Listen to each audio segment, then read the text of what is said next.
마땅히 행할 길을 아이에게 가르치라. 그리하면 늙어도 그것을 떠나지 아니하리라. 아멘. 찬양하겠습니다.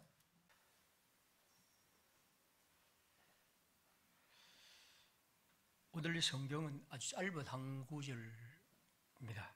마땅히 행할 길을 아이에게 가르치라. 그리하면 늙어도 그것을 떠나지 아니하리라. 우리 아이들이 또 개학을 하고 새로운 학년에 들어가고 또 새로운 학교에 들어가고 그렇게 해서 자라옵니다. 학교에 들어가서는 공부하는 거죠. 배우는 거고 또 가르치는 겁니다. 무엇을 가르치고 무엇을 배우는가? 우리가 학교의 교육을 한번 생각해 보면 나름대로 그 교육이 갖고 있는 목적이 있고 우리 아이들이 뭘 배우고 무엇을 가르친다 하는 그런 생각을 갖죠. 학교와 함께 교회도 역시 새로운 학년이 되면 교회가 가르치고 또 배우는 일을 새로운 마음으로 합니다. 우리는 무엇을 아이들이 가르치고 또 아이들은 무엇을 배울 것인가? 교회 교육. 또 우리는 이런 질문을 합니다. 학교에서 배우고 가르치는 것과 교회에서 배우고 가르치는 것은 어떤 차이가 있을까? 교회는 무엇을 가르치고 학교는 무엇을 가르칠까? 혹은 또 우리가 텔레비전이나 혹은 또 이러저런 강좌에서 배우는 것과 교회가 배우는 것은 어떤 차이가 있을까? 그렇죠? 교회는 무엇을 가르치고 이 세상과 다르게 무엇을 배우고 가르치는가?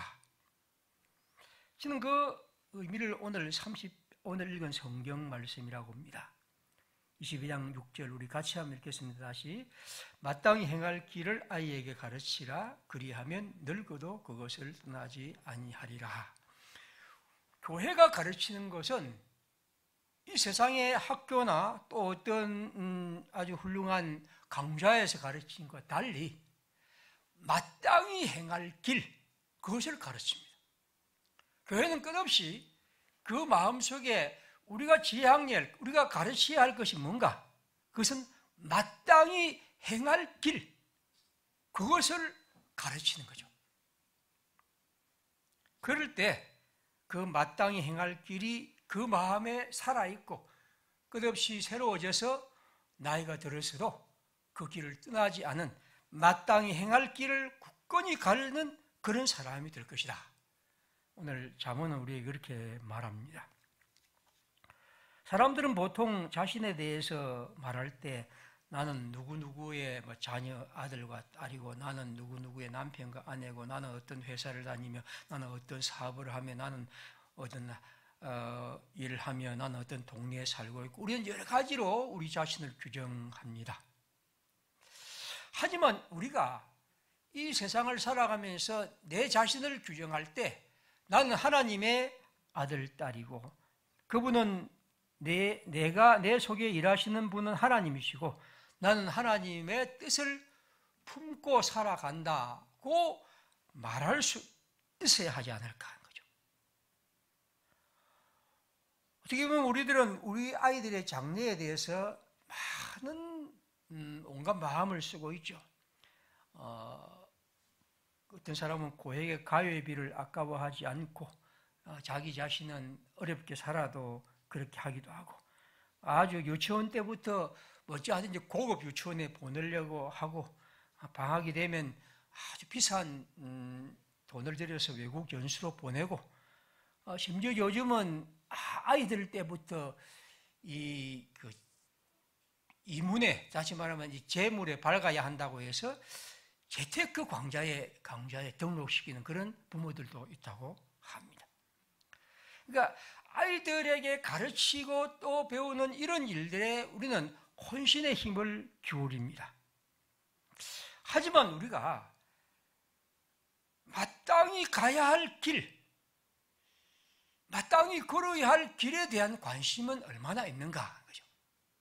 우리 아이들이 마땅히 걸어야 할 길이 이건데 이것을 가는 데는 우리는 얼마나 우리의 시간과 물질과 또 생각을 갖고 있느냐 하는 것입니다. 이를테면 그리스도를 믿는 일에서, 그리스도 안에서 꿈을 갖고 살아가는 일에서, 그리고 그 그리스도 따라서 이 세상에서 그대로 살아가야 할 어떤 옳고 바른 그런 삶을 그냥 추상적인 구호가 아니라 그 속에 자리 잡게 하는 일에는 얼마나 우리가 관심을 가지고 있는가 하는 것입니다. 우리는 그것을 위해서 얼마나 우리 아이가 이런 학교에 가기를 위해서 기도하는 것 못지않게 우리 아이가 이렇게 자라기를 기도하는 일은 얼마나 있는가 하는 것이죠. 오늘 잠언은 말합니다. 마땅히 행할 길을 아이에게 가르치라. 사람이 살아가는데 마땅히 걸어가야 할 길, 무엇을 해야 할지를 아는 사람, 어떤 길을 걸어가야 할지를 아는 사람, 그리고 그가 나이가 들어갈수록 그 길을 굳게 설 수 있는 사람. 오늘 우리는 그리스도의 백성으로서 우리 안에 그런 마음, 그런 생각, 그런 꿈을 갖고 살아가는 것, 그것이 우리가 이 세상에서 생각해야 할 삶이지 않을까 하는 것입니다. 사람은 뜻을 품고 살아야 한다고 말합니다. 그런데 어떤 뜻, 무슨 뜻이냐 하는 거죠. 어떤 의미에서 오늘 우리들은 무엇을 해야 하는지를 알지 못하고 왜 해야 하는지를 아는 것들이 거의 묻지를 않는 시대입니다. 이렇게 보면 오늘날 교회들은 아주 아이들을 위해서 훌륭한 전자악기를 가르쳐주고, 그리고 아주 멋진 문화시설과 체육시설은 안겨주지만 과연 우리가 이 아이들에게 마땅히 행해야 할, 걸어야 할 길에 대한 관심은 얼마나 있는가 하는 것이죠.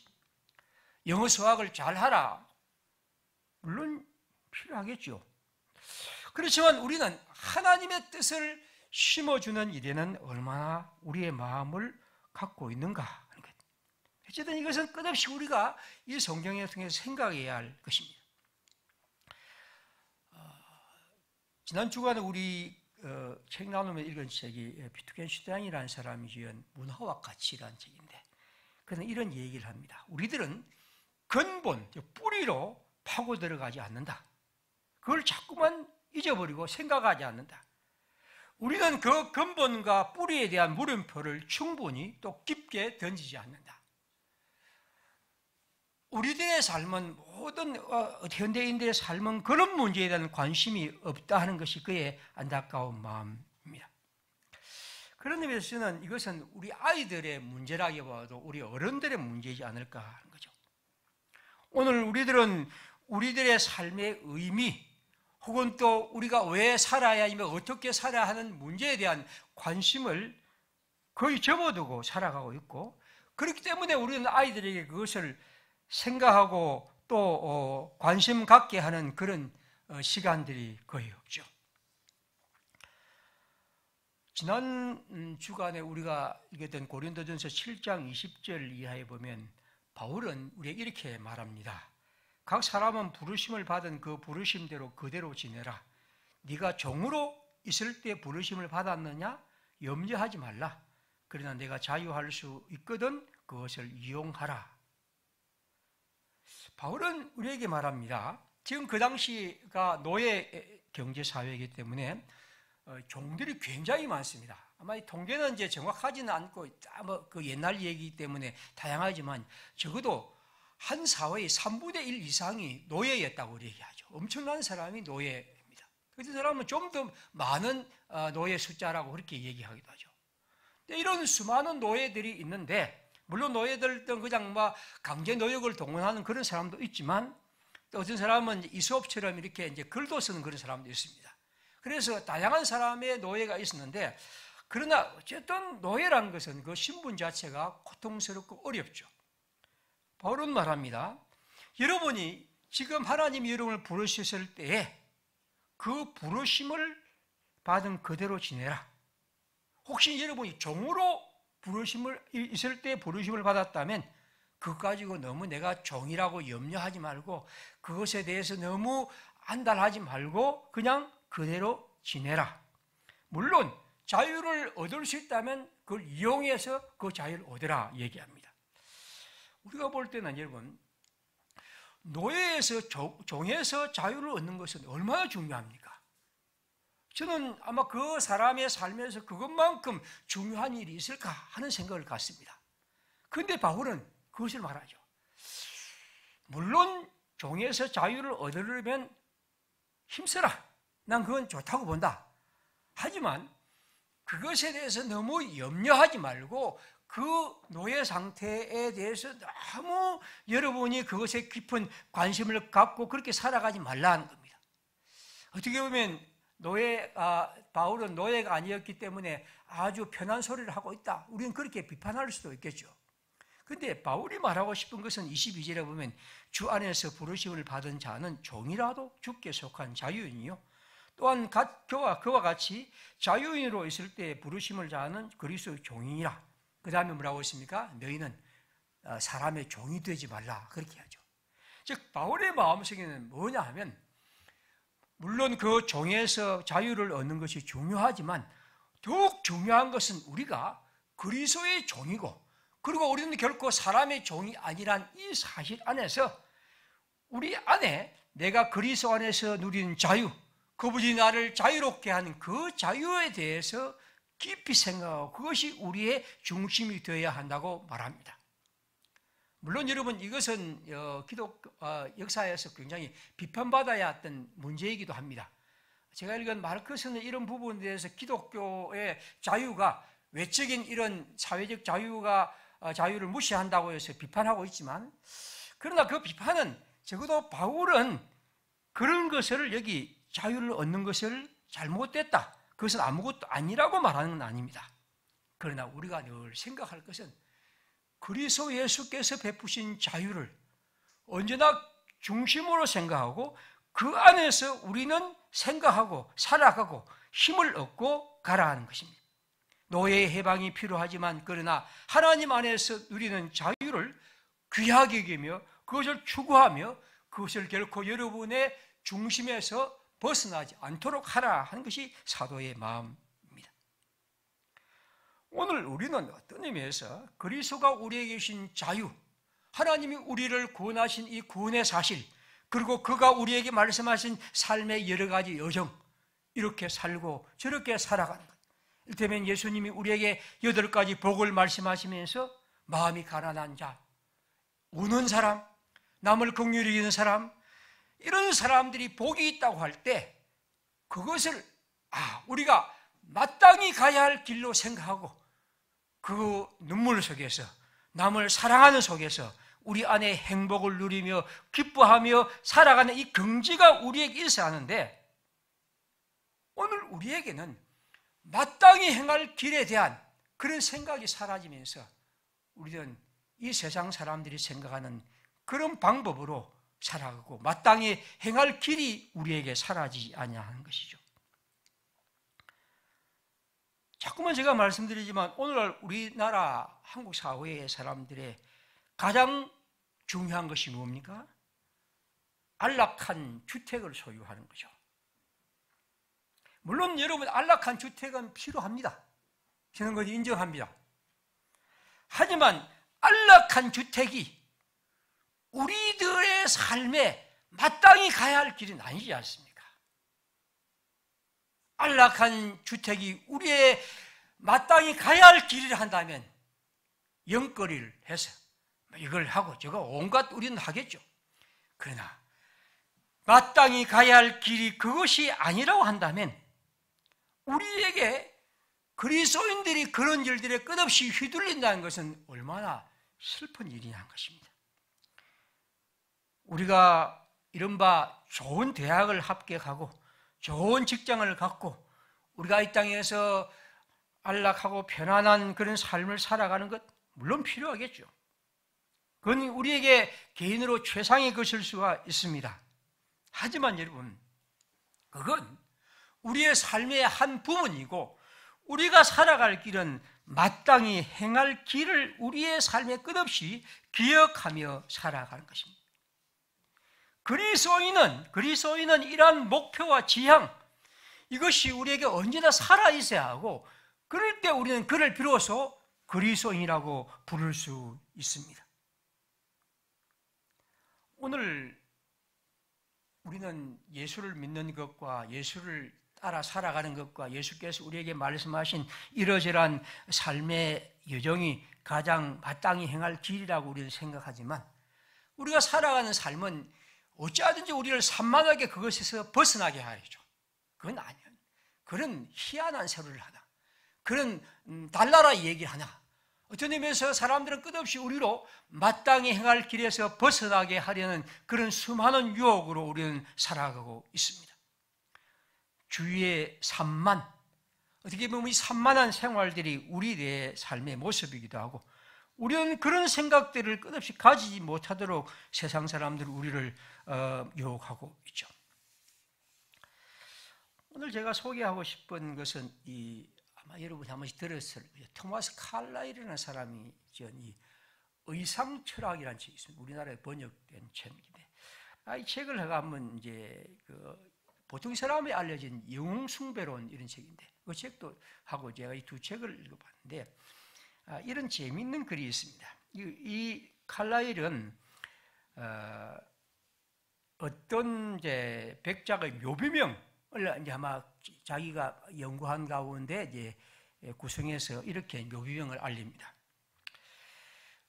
묘비명이 이렇게 되어 있습니다. 여기 영면하신 분은 위대하신 필리투스 채타름 백작, 황제 고문관, 황금 양모 훈장, 발목 장식 훈장, 검은 독서리 훈장을 받으신 분, 달 아래 사시는 동안 5,000마리의 메추라기를 납탄원으로 잡으시다. 자신과 하인들, 4발 짐승과 2발 동물들이 다채로운 음식물 1,000만 파운드를 요란스럽게 소화시켜 공공령이 똥으로 만들다. 이제 노고를 마치고 휴식하며 그의 뒤에는 작품이 남아있다. 그의 기념비를 찾고자 한다면 똥무더기를 보라. 그가 처음 사냥감을 잡은 날은 모년모일이며 마지막 잡은 날은 모년모일이다. 이렇게 묘비명에 적혀 있다는 거죠. 황제 고문으로서, 백작으로서 이런 훈장을 받은 분이 달 아래 사시는 동안 5,000마리의 메추리기를 사냥 납탄으로 잡으셔서 이런 수많은 음식을 똥으로 소화시켜서 살아가시다가 이 땅을 떠난 분입니다. 아마 칼라일은 우리에게 이처럼 목표와 방향 없이 살아간 한 사람의 얘기를 풍자적으로 말하죠. 물론 이 사람은 자랑했겠죠. 나는 이만큼 많은 메추라기를 잡은 사냥꾼이다. 나는 백작이고 이런 훈장을 받았다고요. 그런데 그는 그 모든 음식을 갖고 이렇게 맛있는 음식을 먹었는데, 이 묘비명은 공공령이 똥으로 만든 똥무더기가 그가 남은 것이라는 거죠.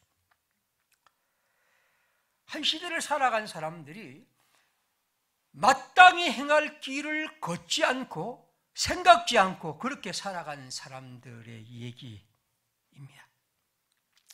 저는 오늘 우리 그리스도인들이 이 세상을 살아가면서 적어도 우리가 어떤 사람이든 마땅히 행할 길을 따라 살아가는 것, 그것이야말로 우리가 살아갈 가장 중요한 이유입니다.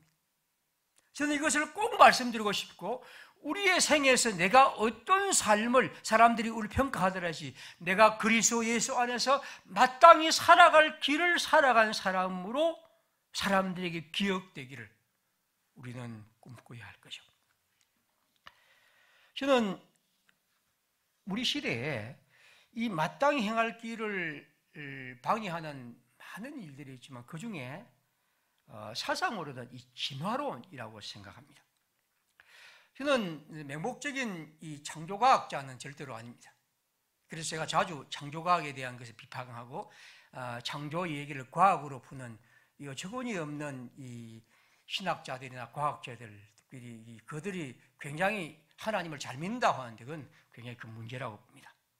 그 대신에 진화론적인 사고로 모든 문제를 풀어가는 것은 굉장히 큰 문제라고 보죠. 물론 진화론은 여러 가지로 말할 수 있지만 이 진화론이 우리 아이들의 이제 굉장히 이제 강하게 주장하고 있고, 이거 지금 우리의 학문의 기본적인 흐름입니다. 물론 진화론은 여러 가지로 말할 수 있지만 가장 중심되는 것은 이 세상의 모든 것은 어느 순간 하나의 물질이 등장하고, 물질을 통해서 이 150년 전에 우주가 빅뱅으로 폭발하고 45억 년에 지구가 만들어지고, 그렇게 계속해서 얘기하는 가운데 인간도 그 물질의 하나의 변화와 운동의 과정, 신 역시도 마찬가지입니다.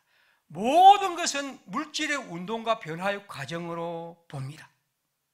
그래서 우리는 모두 맹목적이고 무의식이고 우연적이고 자연적인 그런 자연 선택의 과정을 통해서 우리가 지금 존재하고 있다는 거죠. 이 세상은 그 어떤 목적도, 그 어떤 의식도, 그 어떤 지향도 없이 그저 물질의 운동을 통해서 이렇게 가는 것이고, 그것이 우리가 살아가는 것입니다. 도킨스는 말합니다. 우리는 눈먼 시계공처럼 이 땅은 그렇게 걸어가고 있다는 것입니다. 이를 통해서 수많은 학문들이 등장합니다. 진화 생물학, 진화 심리학, 진화 경제학, 진화 사회학, 진화 철학, 이런 수많은 학문들은 이 의식의 바탕 위에 있습니다. 니체는 말했죠. 신은 죽었다. 그런데 진화론자는 말합니다. 신은 아예 없다. 죽을 필요도 없다는 거죠. 그러므로 이 세상은 그 어떤 목적과 의식도 없이 그냥 그대로 우연을 통해서 물질의 변화 운동을 통해서 끝없이 이어가는 것입니다. 끝없는 생존 경쟁으로 우리는 내몰려 있고, 그렇게 가고 목적과 방향 없고, 다시 말하면 마땅히 행할 길은 존재하지 않습니다. 그것은 그저 물질의 운동의 과정, 진화의 결과일 뿐이고, 그는 그렇게 가는 것입니다. 그리스도인은 그러나 여러분, 마땅히 행할 길이 있다고 말하고, 마땅히 행할 길, 그리스도 예수 하나님의 길이 우리 가운데 있으며 그것을 우리는 말하고 있습니다. 여러분, 저는 그리스도인들이 마땅히 행할 길을 알고 내가 마땅히 행할 길 그리스도 안에 있다는 것을 믿고, 그리고 그것을 따라 살아가는 사람은 그가 살아가는 사회 환경과 그 어떤 환경 속에서도 당당하고 힘있게 살아갈 수 있습니다. 그것은 우리의 일상생활에서 신선한 활력을 유지하게 하고, 우리 앞에 있는 여러 가지 어려움과 여러 가지 난관들을 힘차게 거슬러 헤엄치게 하고, 그리고 우리로 그 힘겨운 삶에 결코 절망하지 않고 굳건히 나아갈 수 있게 하는 힘, 저는 그것을 준다고 봅니다. 우리는 우리 교회 교육을 통해서 우리 모든 교사들과 우리 교회에 있는 우리 어른들이 우리 아이들에게 마땅히 행할 길을 가르치려고 힘써야 합니다. 그리고 우리 자신이 적어도 우리 마음속에 내가 마땅히 행할 길을 걸어가고 있다고 스스로에게 확신하고, 또 그렇게 사람들에게 보여야 합니다. 그래서 이런 일들 속에서 쉽게 절망하지 않고, 저런 문제 앞에서 쉽게 좌절하지 않고, 저런 과제 앞에서 쉽게 흔들리지 않고 그 길을 굳건히 걸어갈 수 있는 하나님의 사람, 그것이 바로 우리가 이 땅을 살아가야 하지 않을까 합니다. 톨스토이는 그의 유명한 요약 복음서의 서문에서 이렇게 말합니다. 나는 나이 50이 되어서 그리스도인이 된 이유를 이렇게 말한다. 그 당시 나는 무엇인가, 삶의 목적이 무엇인가라는 질문을 나 스스로에게 던지고, 유명한 철학자들과 사상가들과 이 문제에 많은 얘기를 나누었다. 그 결과 나는 스스로 그들과 대화하면서 이런 결론을 내렸다.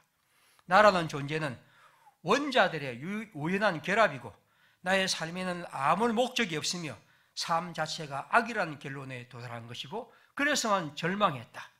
그래서 난 스스로 목숨을 끊으려고 했다. 그렇지 않습니까?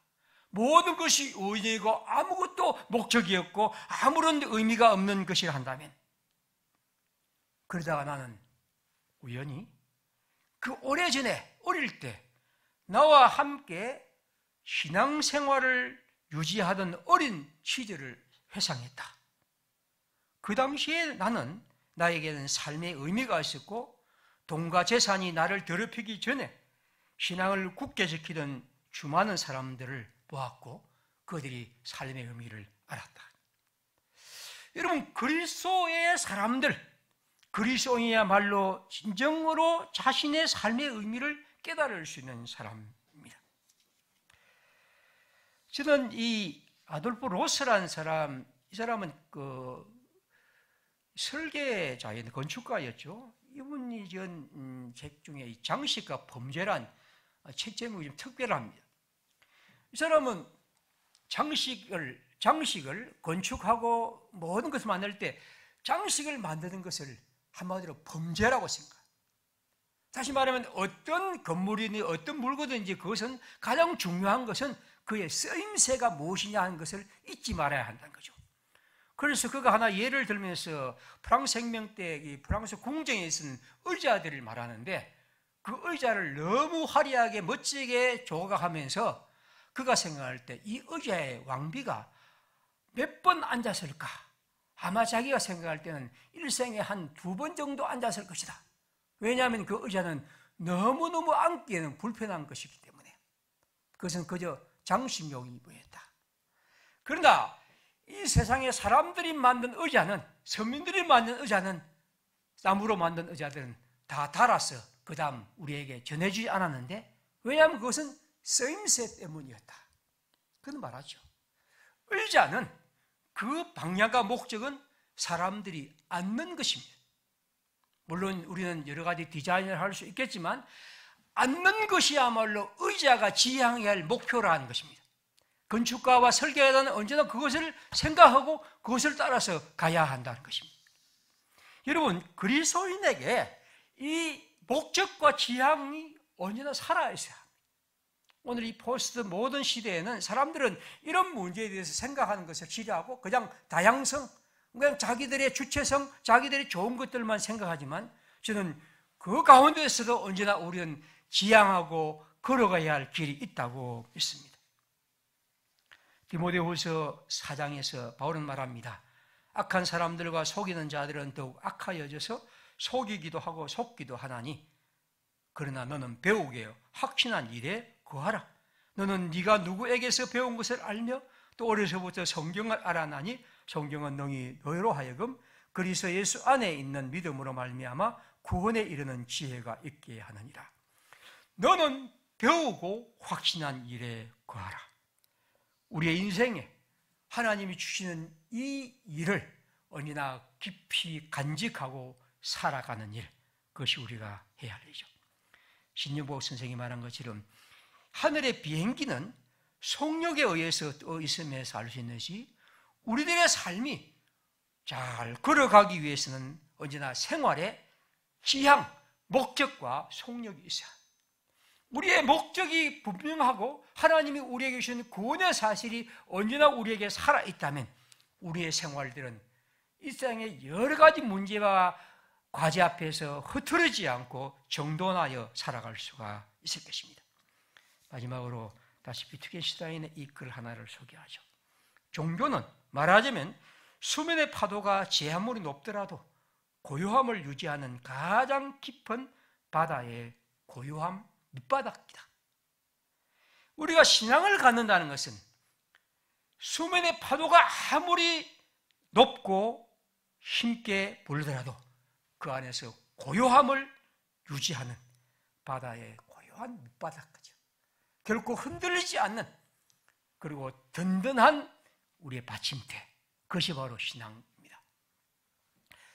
주님을 사랑하는 우리들, 하나님의 믿는 믿음 안에서 그 믿음을 간직하기 위해서 기도하고 말씀을 사랑하고 그 길을 신실하게 걸어가려고 해봅시다. 그리고 우리 아이들을 가르칠 때 항상 마땅히 걸어갈 길이 무엇인지를 언제나 내 마음에 품고 그것을 공유하고 나누어 주려는 마음으로 우리 함께 다가갑시다. 그럴 때 하나님이 오늘 우리에게 약속하신 것처럼 그 길이 그들에게 살아 있어서 이 평생에 결코 그 길을 떠나지 않고 굳게 걸어갈 수 있을 것이며, 그것이 이 땅에서 우리가 하나님의 사람들을 가르치고 배우고 또 주님의 백성으로 살아가는 우리의 주님이 주시는 아름다운 그리고 귀한 행복이라 믿습니다. 우리 함께 시간 기도하겠습니다. 마땅히 행할 길, 우리 마음속에 항상 이런 마음 품고 주님 안에서 늘 살아갈 수 있도록 인도해 주옵소서. 내 마음속에 주님 그런 마음을 주시기를 기도드리고, 또 우리 성도들, 우리 아이들에게 우리 모두 그런 심령을 갖도록 기도하고 살아갈 수 있도록 주님 은총을 베풀어 주십시오. 함께 기도하겠습니다.